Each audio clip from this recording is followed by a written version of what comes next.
Hey everybody, Dr. Sandal here, talking about stress. Last video, we talked about a patient of ours, let's call her Sam, who was feeling stressed out. Now, what was she experiencing? She didn't realize she was stressed, but she was feeling like she was overweight for where she wanted to be. She was tired, she was moody, couldn't enjoy her time with her kids, just wasn't feeling good. Well, it turns out that she was stressed. Now, when we talk about stress, we're talking about this almost unconscious or automatic tuning that we have. We have this autonomic or unconscious nervous system, and it has a set point, and that set point is somewhere on a spectrum between rest and relax and the famous fight or flight. And we're somewhere along that. Now, most of us in our society are wound a little too tight because we get all of these cultural messages about produce, be perfect, get it done, do a little bit more. And so our body says, yes, sir, yes, ma'am, I'll get it done, let's do it. But how long can it do that for before it really starts to burn out? And the answer is a lot shorter than we think it is. So how do we start to change that set point? How do we start to genuinely feel more peaceful and relaxed in our day-to-day? And again, the point of this is that when we do that, we literally change the balance between our stress hormone cortisol and our sex hormones, testosterone and estrogen, that make us feel great, make us feel young. So if we want to be less moody, we want to lose weight, we want to be leaner, we want to feel more energetic, we really have to think about these things as foundational. So how do we do that? So if we're wanting to change our stress habits, it takes time, it takes effort. That's why I say habit.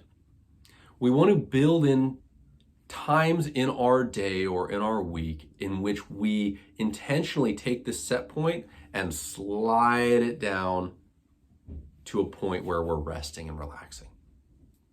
It's not that we want to be incapable of being, high strung and getting stuff done. And that's great. Let's do that. Sometimes, right? Not all the time, not unintentionally. We don't want to be stuck there. We want to be, down here, chilling. It's critical for our health. So how do we do that? Well, practices. Practices like taking time doing something peaceful. In traditional Chinese medicine, there's this concept that everyone's probably heard about, the yin and the yang. Yin and yang is probably a more correct pronunciation.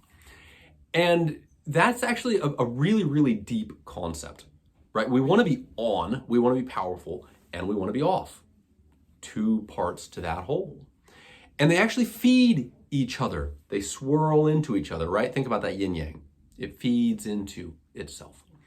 And so when we take time to be off and down and relaxed, we're actually making ourselves more capable of being on and being productive. I think that's something people really forget about in our culture.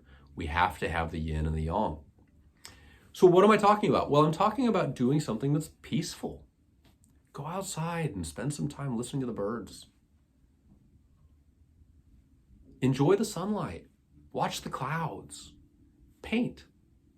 Not to produce something, not to be a great painter, just to enjoy yourself, right? And when was the last time in your life that you've just sat down and enjoyed yourself, right? I know it's kind of, here we are on social media talking, and you're going, okay, I'm consuming something, I'm learning something, that's great.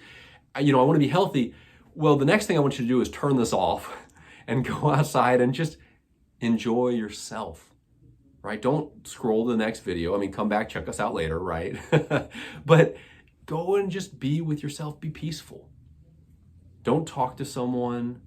Don't get on your phone. Don't read a book. Just be. Right, there's that old saying, you're a human being, not a human doing. I know it sounds hackney, but it's a real thing. When was the last time that you just went and just relaxed? You weren't producing, you weren't learning, you weren't demanding anything of yourself. You were just enjoying your own presence.